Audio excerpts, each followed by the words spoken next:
নিয়োগ দুর্নীতি কাণ্ডে ধৃত জীবনকৃষ্ণ সাহা টাকার বিনিময়ে একাধিক ব্যক্তিকে চাকরির প্রতিশ্রুতি দিয়েছিলেন বলে অভিযোগ। এরকম একাধিক ব্যক্তিকে সিজিও কমপ্লেক্সে তলব করল এনফোর্সমেন্ট ডিরেক্টরেট।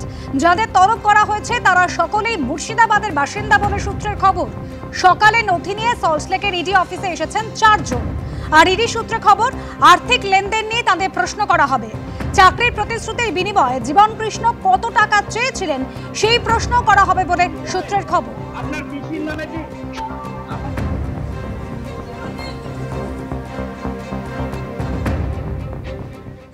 মানুষের মন্দির বিধানসভা, যে কথা রাস্তার মোড়ে দাঁড়িয়ে বলা যায় তা বিধানসভার ভিতরে বলা যায় না। সবার এটা বোঝা উচিত।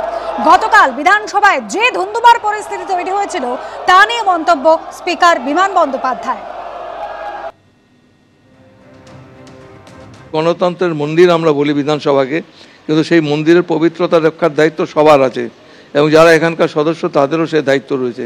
আমার মনে হয় তারা আরও বেশি দায়িত্বশীল হবেন। যে কথা রাস্তার মিটিংয়ে রাস্তার মোড়ে দাঁড়িয়ে বলা যায় সেটা বিধানসভায় বলা যায় না। যে আচরণ রাস্তায় করা যায় সেটা বিধানসভায় করা যায় না। যেমন একটা স্কুলের হেডমাস্টার মশাই, তিনি স্কুল পরিচালনা করেন, বা কলেজের প্রিন্সিপাল, এটাও আমাকে পরিচালনা করার ক্ষেত্রে, কিন্তু ওখানে ছাত্ররা অন্যরকম তাদের দৃষ্টিভঙ্গি।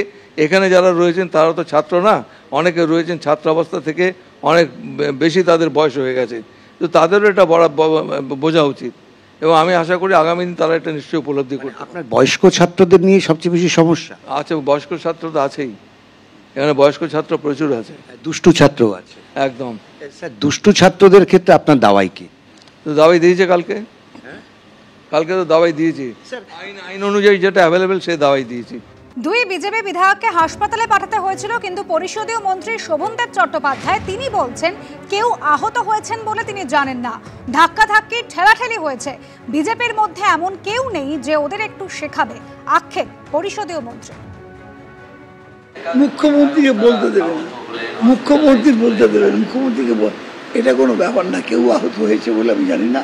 ছোটোখাটো ধাক্কাধাক্কিতে জ্বালা লেগেছে, কোনো আহত বলে চালিয়ে দেওয়া হয়। কেউ ধাক্কা মেরেছে, ধাক্কা মারলে একটু হবে, ঠেলাঠেলি হলে একটু হবেই।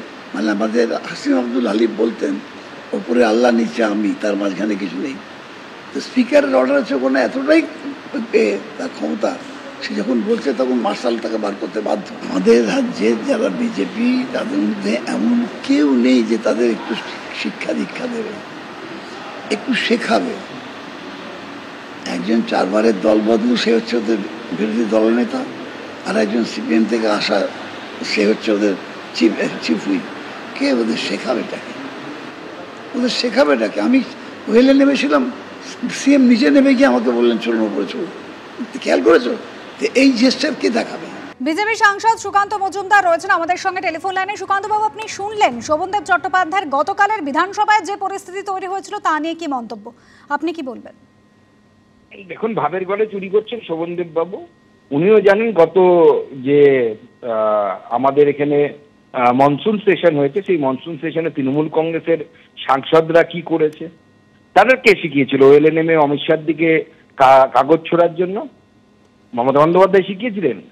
আর কে শেখাবে? শোভনদেব চট্টোপাধ্যায় মমতা বন্দ্যোপাধ্যায়ের কাছ থেকে আমরা গণতান্ত্রিক পদ্ধতি শিখবো, যেখানে মুখ্যমন্ত্রী বিধানসভায় দাঁড়িয়ে বলেন মোদি চোর, যিনি বিধানসভা ভাঙচুর করেন, যিনি লোকসভার স্পিকারের দিকে কাগজ ছুঁড়ে মারেন। এদের কাছ থেকে আমাদের শেখার কোনো কিছুর দরকার নেই। ধন্যবাদ সুকান্ত বাবু। এদিকে বিজেপি বিধায়ক শঙ্কর ঘোষ, তার শারীরিক অবস্থা কেমন রয়েছে জানতে শিলিগুড়ির বিজেপি বিধায়ককে ফোন করলেন রাজ্যপাল সিভি আনন্দ বোস। শঙ্কর ঘোষের স্বাস্থ্য নিয়ে খোঁজ খবর নিয়েছেন রাজ্যপাল সিভি আনন্দ বোস। গতকাল বিধানসভায় একেবারে হই হট্টগোল, তার মাঝে পড়ে শঙ্কর ঘোষ তিনি অসুস্থ হয়ে পড়েন। তাকে প্রথমে সাসপেন্ড করা হয়। মার্শালরা যখন প্রায় 10-12 জন মার্শাল যখন তাকে বার করে নিয়ে যাওয়ার চেষ্টা করে, সেই সময় নিজের চেয়ারে শুয়ে পড়েছিলেন। আর এই গন্ডগোলের মধ্যে অসুস্থ হয়ে পড়েন শঙ্কর ঘোষ। তাকে এরপরে হাসপাতালে ভর্তি করা হয়। এবার শিলিগুড়ির বিজেপি বিধায়ক শঙ্কর ঘোষ, তার শারীরিক পরিস্থিতি কেমন রয়েছে তা জানতে তাকে ফোন করলেন রাজ্যপাল সিভি আনন্দ বোস। রুমা পাল আমাদের প্রতিনিধি রয়েছেন আমাদের সঙ্গে টেলিফোন লাইনে। রুমা, এবার রাজ্যপালের ফোন এলো শঙ্কর ঘোষের কাছে তার শারীরিক অবস্থা নিয়ে। দেখো, জানিয়ে রাখি শঙ্কর ঘোষ হাসপাতালে রয়েছেন এবং তিনি চিকিৎসাধীন, এবং কালকে বিধানসভা অধিবেশনে যেভাবে হট্টগোলের মধ্যে তিনি অসুস্থ হয়ে পড়েন এবং তারপরেই কিন্তু তাকে হাসপাতালে ভর্তি করা হয়।